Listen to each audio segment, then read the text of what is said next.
Thank you kindly. Thank you. Hello, good evening, and welcome to Through the Keyhole, the show that plays household games with household names. Once again, we invite you to a session of Whose Home Is It Anyway?, in which that darling of the decorati, Lloyd Grossman, leads us on a one-man, wall-to-wall walkabout through two celebrity homes. And all we've got to do is guess the names of those celebrity homeowners. Well, to try and answer that question, we have a triumph of the panel maker's art. They fit seamlessly together. You can scarcely see the join. Our first panelist is outspoken, but not by many. She'll certainly add something to the evening. I estimate about 20 minutes.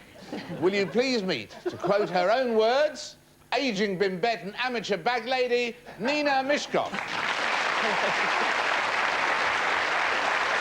Our second panelist is a man who still thinks PMT is something they serve every afternoon at the Ritz. And that morning sickness is something you get from listening to too much Danny Baker. Ladies and gentlemen, the blonde bombsite himself, Chris Tarrant. When our third panelist was given her first pair of water skis, the first thing she did was to go out and look for a lake with a slope. Former world water ski champion, Liz Hobbs.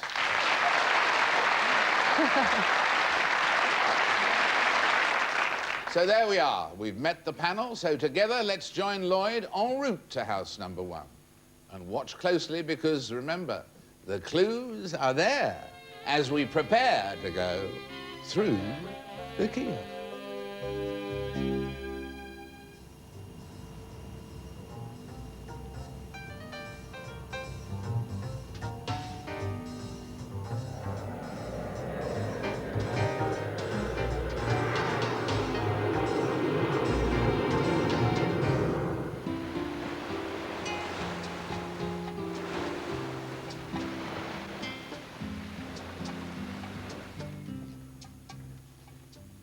Well, as soon as you walk into this house, you know that the people who live here aren't very keen on frills and fussing around. They're very much back to basics. Look, there's a wonderful white tile floor, nice and cool and practical, lovely white walls. So these people don't like fooling around with inessentials. They're very keen on horses. This fella's walked all the way from ancient Greece, for example. And if you look at these pictures, you can see that they're devoted to the classics of what the Americans like to call horse racing.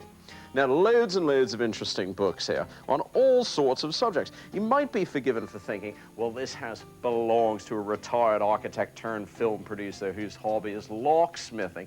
Not the case. I think that whoever lives here has the ability to assimilate all sorts of specialized knowledge and churn it out in some different form. Judging by the games they have here, they've certainly got a very logical, mathematical mind. They're very numerate people. Now, the most prominent part of this whole room is the kitchen, a big open-plan American-style kitchen, so food must be very important to these folk. And indeed it is, judging from the cookbooks they've got here. I'm most fascinated by this object, though. It's a very good example of turning a lethal pursuit into an art form.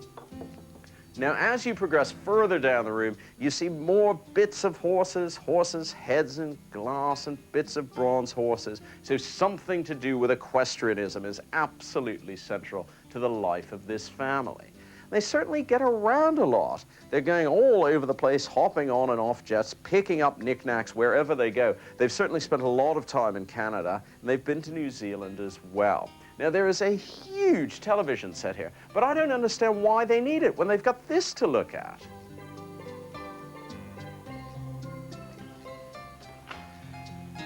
Well, I've taken the scenic route into the bedroom. I've cut across the patio. Now, they've had a lot of fun with this room. It's very exuberant. It's been done up in a sort of Venetian palace style. There's lots of rather snazzy cream and gold furniture. There's very luxurious brocade framing the doorway into the bathroom. Now, you can see that in this household, there are no idle hands. These people like being meticulous. Look at their hobbies, doing incredibly complicated jigsaw puzzles. And there's a whole heap of crossword books, so they like fooling around with words. I'm very taken with these Robinson Crusoe-style lamps. They gladden the heart of any would-be beachcomber. And you can see that they can't even keep horses out of the bedroom. Just look at that stirrup clock. Now, for the ultimate touch of exotic glamour, they've got a whirling white ceiling fan.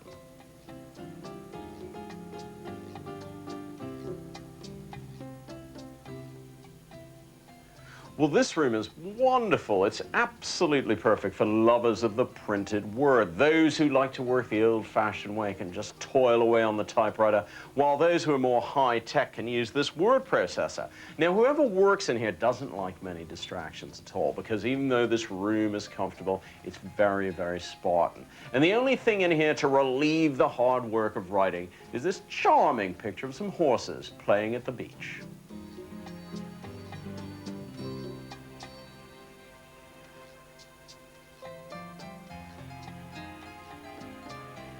Let's look at the evidence.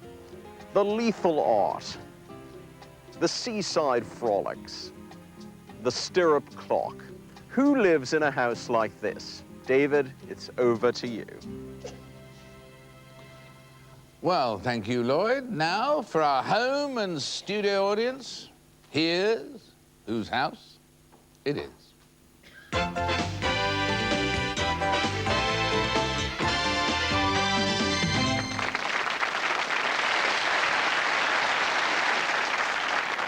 I've rarely seen Chris Tarrant look more thoughtful than then, but first of all, Nina. I almost don't care who it is, because I want them to adopt me. I mean, fancy being able to visit a place like that. That's somewhere in the Caribbean, presumably. It is indeed. Oh, God, it looks wonderful. Absolutely wonderful. So they must be very successful, very wealthy. They have a... Well, it wasn't too difficult, was it? A house like that. Obviously wealthy. And the horse racing, I mean, obviously you don't go...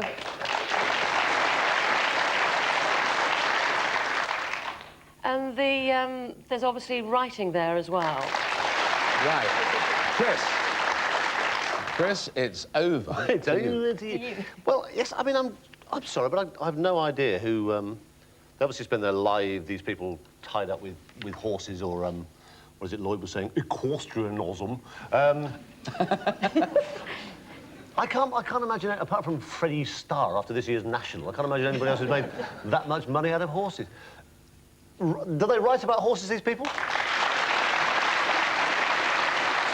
There, you got your round of applause. On to Liz.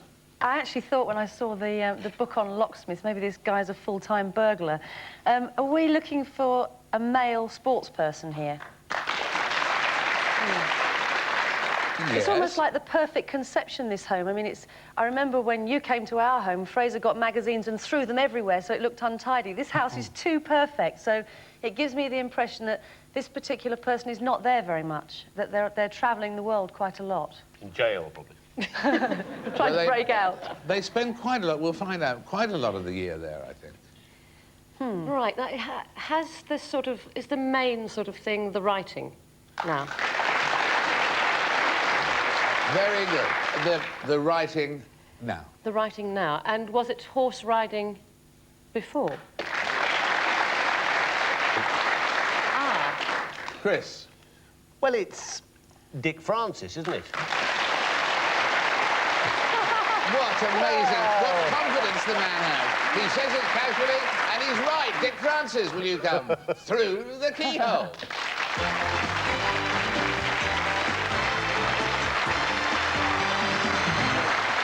Long time, no see. Yeah, lovely to see you again. Come and take a seat over here.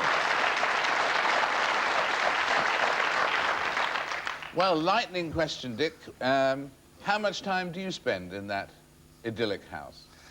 Most of the year now, David. We've only been living there for about 20 months, but we're based chiefly there. We've got a house in Fort Lauderdale, which we go to very occasionally, and I come to England Very occasionally, too, but most of the time is spent there, and we do a lot of travelling. We have to travel to get research for the novels. Well, this year's Grand National was very dramatic, of course, but the most dramatic, probably, was your Grand National. What was it? Devon Lock? Devon Lock. 1956? Yeah. Mm-hmm. What, 50 yards from glory? Less than that, I'm afraid. It was about 30 yards. Really? Everyone's seen it time and time again. He was winning the race easily, but there were 250,000 people at Aintree that day, and they were all cheering for his owner, Her Majesty Queen Elizabeth, the Queen Mother. And I think we were approaching the outside of the water jump, which we jumped the first time round. The second time, you gallop past it to go to the winning post. And I've seen the news. It was before it was televised. I've seen the newsreel time and time again. He pricks his ears just as he's approaching the water jump, and the tremendous crescendo frightened him momentarily. God, what's that? And his hindquarters refused to act. Down he went on his belly. He brought his 4 feet up to stop himself going over, and he didn't go over, and in fact, I didn't fall off him. And if I could, he got to his feet. If I could have got him going then, he was still far enough in front to have won, but he'd pulled all the muscles in his hindquarters, and I just had to get off and walk away. That was the Queen Mother's horse, wasn't it? That's right, yes. What did she say, Dick? I mean, she must have... No one could be more philosophical than Her Majesty. She said, well, that's racing. And my God, it was racing, too. And you, soon after that, relatively soon after that, you started the move into writing with journalism, too, didn't you? Yes, I was a newspaper man for 16 years. It was a good job, and it kept me in the racing world, but it wasn't quite so lucrative as being a successful jockey. So Mary said to me one day, about 1960, she said, you always said you were going to write a novel, now's the time. So I sat down and wrote my first novel, Dead Cert, and it did very well. And there's been one every year ever since, 32 novels. How many times did you, for instance, break your collarbone as a jockey? 12, was it? 6 times each side. 6 times each side? Including one of them while you were on your honeymoon? Just before my honeymoon. Just before your first honeymoon. one. I should make that clear. Can't blame her. Don't blame her. Not during. The first time is always the worst. We were married and photographs of a wedding with me with my arm in a sling. But we went on a driving honeymoon around Britain, and I drove the car. Mary couldn't drive at that time. I drove the car, and she changed the gears. It was before these present-day well, that's automatics. encouraging news for anybody who breaks a leg or an arm. The first time is always the worst. Oh. And it's better after that. Here is the Keyhole Key to make its way back to Grand Cayman. Thank you for giving us a dose of glorious Cayman-esque sunshine. Thank you. Our thanks to Dick Francis. We'll be right back in a trice. I wonder who's next.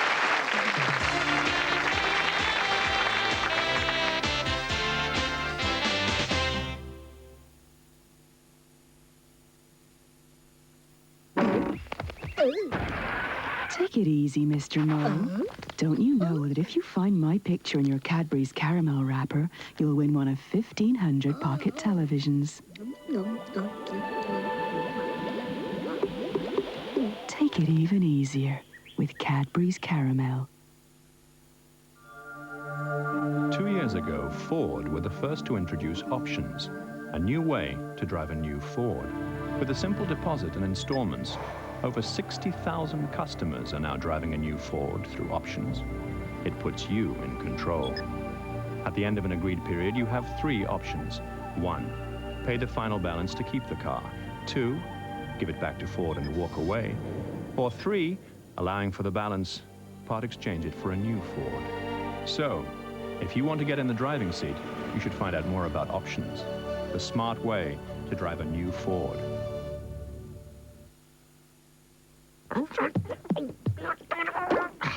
Hi, and who'd have believed I looked like that just 2 weeks ago, before I discovered Radio Rental's option to own scheme. That's how I bought this huge fridge freezer.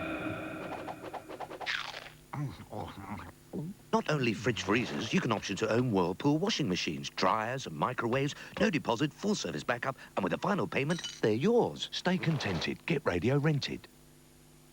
We have all the love in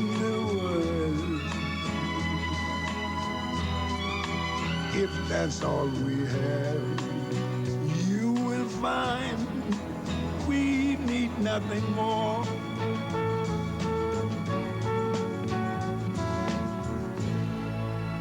Only love.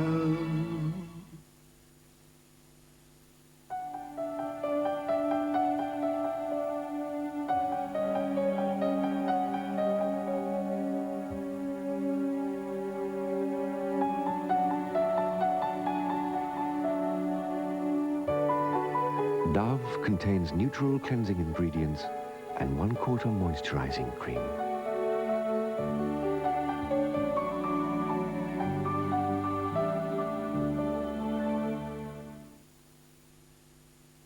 To understand the adult, it helps to know the child. I'm Mary Clark, and when Princess Diana was a child, I helped look after her, cared for her, and shared her life. This week, exclusively in the Daily Express, I reveal the extraordinary story of Diana's early years and her later unhappiness in extracts from my new book, Diana, Once Upon a Time. I was there, and now you can be too, when you read my story only in this week's Daily Express.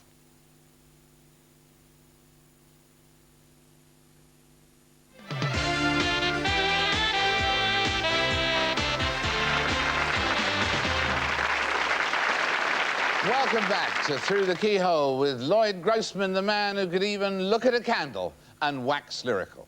Let's join him right now at house number 2 as we go through the keyhole.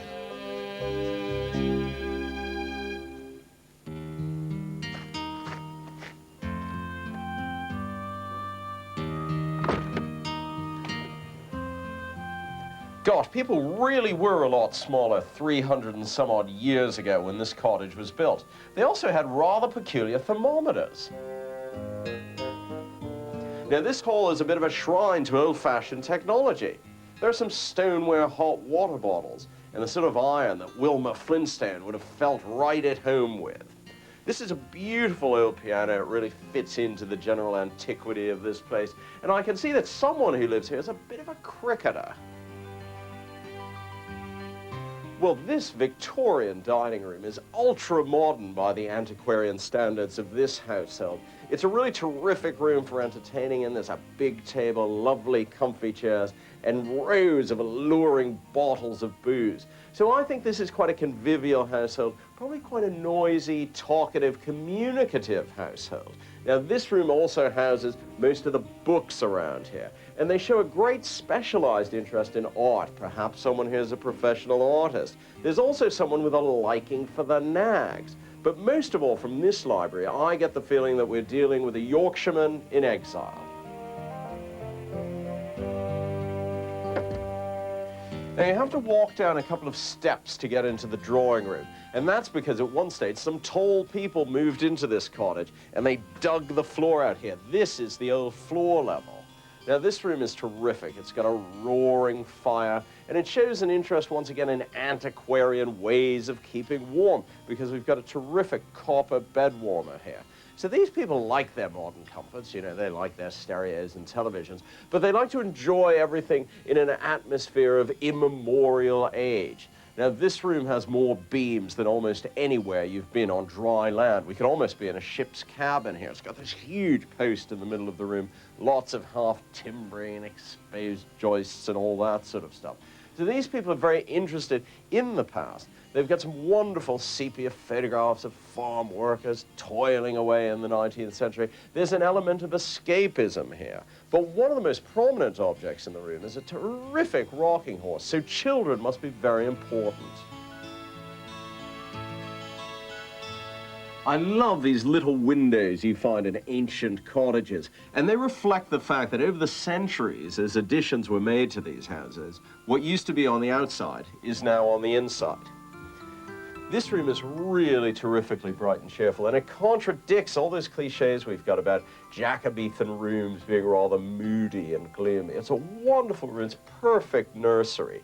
Now, I said that someone in this house was a communicator, that it was a talkative household. Well, this child is going to be a communicator as well, because everywhere you look around here, you see something stimulating, whether it's books or posters or dolls or a mobile. And all these bright colors blend in perfectly with this old half timbering. One thing's for sure, this kid's going to be able to spell pretty quickly. Well, this cottage and its surroundings is such an idyllic slice of rural England that they could be on a British Tourist Authority calendar. Now, let's look at the evidence.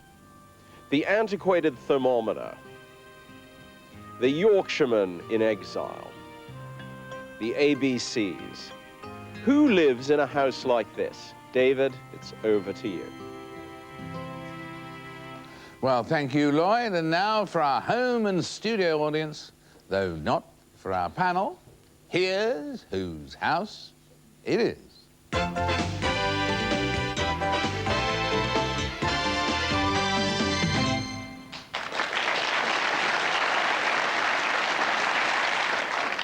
Liz, lead us off. What a pretty, pretty house. It's like Hansel and Gretel style. It's gorgeous.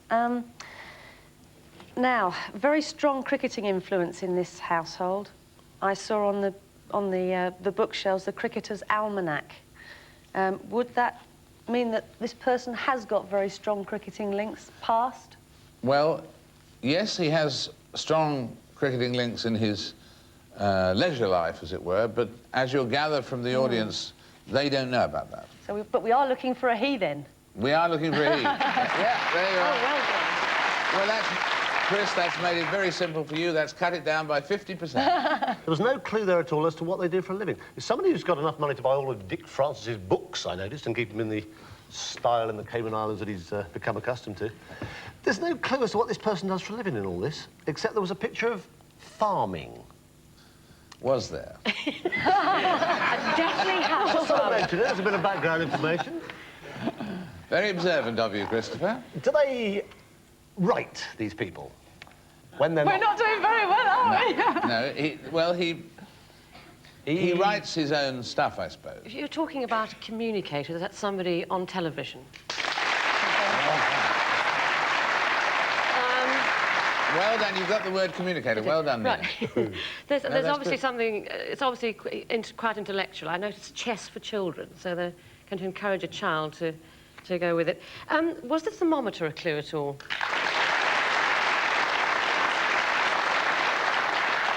A weather person. Very good. It's Yorkshire, so is it John Ketley? Correct, correct. She's done it again. There we are, John Ketley. Will you come through the keyhole?